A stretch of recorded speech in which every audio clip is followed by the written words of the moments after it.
Hello everyone, আসসালামু আলাইকুম। আশা করি আপনারা সবাই ভালো আছেন। রমজানের এই পবিত্র মাসে সবাইকে রমজানের শুভেচ্ছা জানিয়ে ভিডিওটা শুরু করছি। আশা করি সবাই ভিডিওটাতে শেষ পর্যন্ত আমার সাথে থাকবেন। এই ভিডিওটা আমি করেছি 6 রোজায়। আজকে এডিট করে ভিডিওটা আপলোড করলাম। আপনারা সবাই রোজা কেমন কাটাচ্ছেন কমেন্ট করে জানাবেন।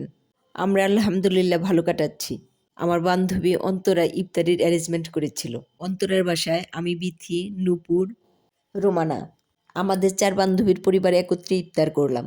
আমার বান্ধবী অন্তরা বরাবরই খুব মজার মজার পিঠা বানায়। আজকেও বানিয়েছে ফুলকো ফুলকো তেলের পিঠা, সেমাই পিঠা, সাথে করেছে ফুলকো ফুলকো বেগুনি। দেখুন বেগুনিগুলো কি লোভনীয় লাগছে। জাস্ট ইফতারির কয়েক মিনিট আগেই বেগুনিগুলো ভেজেছে। যা মজা হয়েছিল, একদম মুচমুচে মজাদার। আপনারা বেগুনির বেটার গুলানোর সময় কিছুটা কর্নফ্লাওয়ার দিয়ে দিবেন, তাহলে এরকম মুসমুসে বেগুনি হবে আর বেগুনিটা দীর্ঘ সময় মুসমুসে থাকবে। আরও বানিয়েছিল পেঁয়াজু, চিকেন কাবাব, আরও সাথে ছিল ছোলা, জিলাপি ছিল, খেজুর, পেয়ারা, তরমুজ, বিভিন্ন রকমের ফল ছিল, সাথে ছিল পানীয়, ম্যাঙ্গো জুস, বেলের শরবত। দেখেন ইফতারের আগ মুহূর্তের অবস্থাটা। একটা করে দিতে। আচ্ছা দাদাকে দুটো দাও। অন্য পছন্দ করো না, এত দিতে হবে না, অত খাইতে পারবে। আরে হাসি স্ট্যাটাস অ্যাড করলে কিছু মনে হয় তুই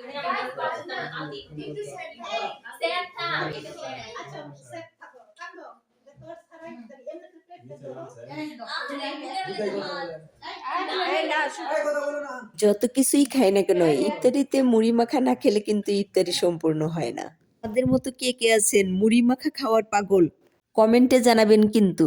আজান দেওয়ার সাথে সাথে আমরা ফলমূল পিঠা খেয়ে নামাজ পড়ে এসেছি। মুড়ি মাখানোর জন্য অনেক বড় একটা পাতিল আনা হয়েছে।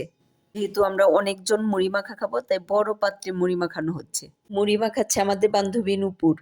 তেলে প্রথমে পেঁয়াজ, মরিচ, ধনিয়াপাতা, সরিষার তেল মাখিয়ে নিয়েছে, তারপর ছোলাগুলো দিয়ে দিয়েছে, তারপর বেগুনি, পেঁয়াজগুলো দিয়ে দিয়েছে, সরিষার তেল ও মুড়ি নিয়ে ভালো করে মাখিয়ে নিয়েছে। এবার প্লেটে প্লেটে সবাইকে দিয়ে দিয়েছে।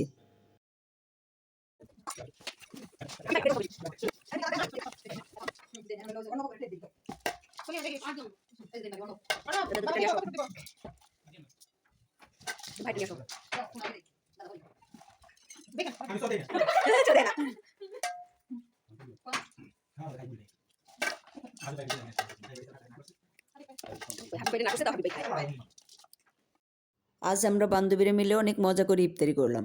সবই সম্ভব হয়েছে অন্তরা তোমার জন্য। অন্তরা, তোমাকে অসংখ্য ধন্যবাদ।